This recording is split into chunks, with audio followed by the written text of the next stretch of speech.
आपका स्वागत है दोस्तों हमारे कृष्ण मिस्टीरियस यूट्यूब चैनल में। एजे हम आपको बताएंगे खाटू श्याम जी की कहानी। राजस्थान के शेखावाटी के सीकर जिले में स्थित है परमधाम खाटू। यहाँ विराजित है खाटू श्याम जी। खाटू का श्याम मंदिर बहुत ही प्राचीन है। यहाँ पर प्रतिवर्ष फाल्गुन माह शुक्ल षष्ठी से 12 तक यह मेला लगता है। श्याम बाबा की महिमा का बखान करने वाले भक्त राजस्थान या भारत में ही नहीं बल्कि दुनिया के कोने कोने में मौजूद हैं। आप जानते हैं कि कौन है बाबा खाटू श्याम जी? क्या है उनकी कहानी?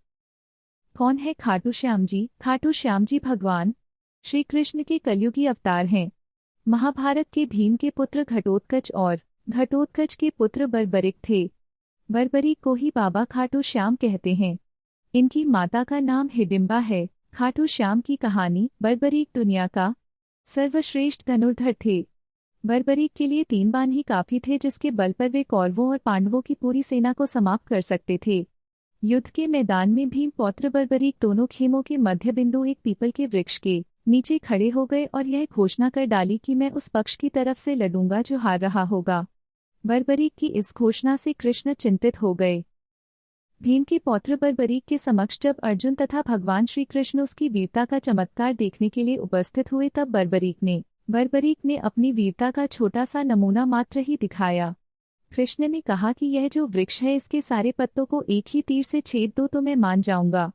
बर्बरीक ने आज्ञा लेकर तीर को वृक्ष की ओर छोड़ दिया। जब तीर एक एक कर सारे पत्तों को छेदता जा रहा था, उसी दौरान एक पत्ता टूटकर नीचे गिर पड़ा। कृष्ण ने उस पत्ते पर यह सोचकर पैर रखकर उसे छुपा लिया कि यह छेद होने से बच जाएगा, लेकिन सभी पत्तों को छेदता हुआ वह तीर कृष्ण के पैरों के पास आकर रुक गया।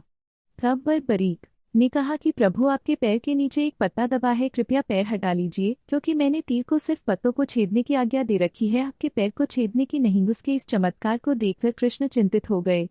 भगवान श्री कृष्ण यह बात जानते थे कि बर्बरीक प्रतिज्ञावश हारने वाले का साथ देगा।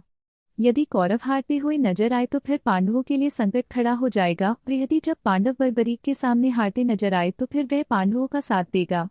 इस तरह वह दोनों ओर की सेना को एक ही तीर से खत्म कर देगा। तब भगवान श्री कृष्ण ब्राह्मण का भेष बनाकर सुबह बर्बरीक के शिविर के द्वार पर पहुंच गए और दान मांगने लगे। बर्बरीक ने कहा, मांगो ब्राह्मण, क्या चाहिए? ब्राह्मण रूपी कृष्ण ने कहा कि तुम दे न सकोगे। लेकिन बर्बरीक कृष्ण के जाल में फंस गए और कृष्ण ने उससे उसका शीश मांग लिया। बर्बरीक द्वारा अपने पितामह पांडवों की विजय हेतु स्वेच्छा के साथ शीशदान कर दिया गया। बर्बरीक के इस बलिदान को देखकर दान के पश्चात श्री कृष्ण ने बर्बरीक को कलयुग में स्वयं के नाम से पूजित होने का वर दिया। आज बर्बरीक को खाटू श्याम नाम से पूजा जाता है। जहाँ कृष्ण ने उसका शीश रखा था उस स्थान का नाम खाटू है। Do subscribe our YouTube channel. ऐसे कंटेंट के लिए फॉलो करें और बेल आइकन को प्रेस करें कि कोई अपडेट ऐप्स मिस ना हो जाए।